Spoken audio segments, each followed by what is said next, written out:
Assalamu alaikum. My name is Rifat Siddiq. I am a student of MSc Physical Education, 4th semester, JSU University, Lahore. My presentation topic is evaluating a model of parental influence on youth physical activity. और इस के बारे में मैं ये कहूँगा कि हमारी जो यूथ एक्टिविटी है वो बहुत ही कम हो गई है due to modernisation and promotion in scientific electronic instrument. Mobile आ गया, ऑनलाइन शॉपिंग होती है, लोग बाहर नहीं जाते, ज़्यादातर वक्त सो के गुजार देते हैं, टीवी देखते हैं। इस तरह से नॉन प्रोडक्टिव एक्टिविटी बहुत ज़्यादा हो गया और प्रोडक्टिव एक्टिविटी बहुत कम हो गई है। इस मॉडल के अंदर जो डाटा इन्होंने कलेक्ट किया है वो Amherst health and activity study का एक पार्ट है और इसके लिए जो जगह सेलेक्ट की गई है वो एमहर्स्ट MA लोकेशन है, उसी के स्कूल, जूनियर स्कूल और कॉलेजेस से जूनियर और सीनियर स्कूल से डाटा कलेक्ट किया गया है। इनिशियली टोटल नंबर ऑफ़ जो पार्टिसिपेंट थे वो हमारे थे 1713 राउंड अबाउट, और फिर बाद में जो फाइनल बचे वो थे 380 पार्टिसिपेंट जिनके बिहाफ पे हमने ये स्टडी को इस आर्टिकल में स्टडी को कंप्लीट किया गया है। बाकी जो थे वो किसी का रिस्पांस पूरा नहीं था, कोई रिपीटेड थे, कुछ का पेरेंट जो थे वो दोनों नहीं थे, सिंगल पेरेंट थे। इसलिए हमने 380 स्टूडेंट्स विद 2 पेरेंट्स वालों को सिलेक्ट किया है। इसके बाद जो मेथडोलॉजी है उसके अंदर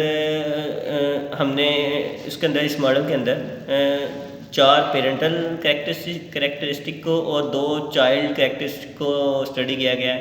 पेरेंटल कैरेक्टरिस्टिक की बात करें तो parental personal routine of physical activity, number 2 parental support, number 3 parental enjoyment level, और नंबर 4 जो है parental on perception about the physical activity को स्टडी किया गया। और जब चाइल्ड पर की कैरेक्टरिस्टिक की बात करें तो child on physical activity and child understanding about the physical activity, personal efficacy of the child के बारे में स्टडी को मेन पॉइंट बना के इस मॉडल के अंदर स्टडी किया है। और अगर देखा जाए तो इस पूरे के लिए क्वेश्चनरी डिज़ाइन किया गया था और इसके लिए लिकर्ट स्केल जिसकी रैंकिंग जो थी वो 5 पॉइंट लिकर्ट स्केल यूज़ किया था, minimum level to maximum level तक।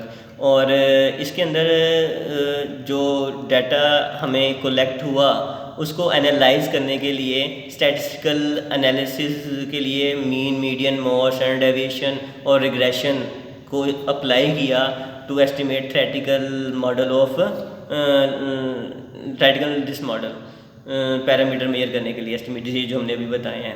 तो रिज़ल्ट जो हमारे हैं ये इस स्टैटिकल एनालिसिस की बिहाफ पे ये देखा गया कि जो बॉयज़ थे वो ज़्यादा एक्टिव थे एज़ कम्पेयर टू गर्ल्स के, और जो पेरेंटल कैरेक्टरिस्टिक में सबसे ज़्यादा जो इफ़ेक्टिव और पॉजिटिव कैरेक्टरिस्टिक है वो है पेरेंटल सपोर्ट, जिसकी वजह से एक्टिविटी को प्रमोट करने में बहुत ज़्यादा हेल्प मिली। और पेरेंटल सपोर्ट के अंदर हमने 4 फैक्टर पर डिपेंड करते हमने लिए थे, ज़्यादा नहीं लिए, जिनके अंदर पेरेंट की अपनी जो थी क्या कहते हैं फैसिलिटेशन थी कि चाइल्ड को कितनी फैसिलिटेट कर रहे हैं, पेरेंट की अपनी पार्टिसिपेशन थी विद चाइल्ड एक्टिविटी के साथ, और पेरेंट की एनकरेजमेंट थी to be participate in physical activity for their children. और इस तरह से वो पेरेंट सपोर्ट जो है वो बहुत एक स्ट्रॉन्ग कैरेक्टरिस्टिक है पेरेंट की to promote physical activity in children.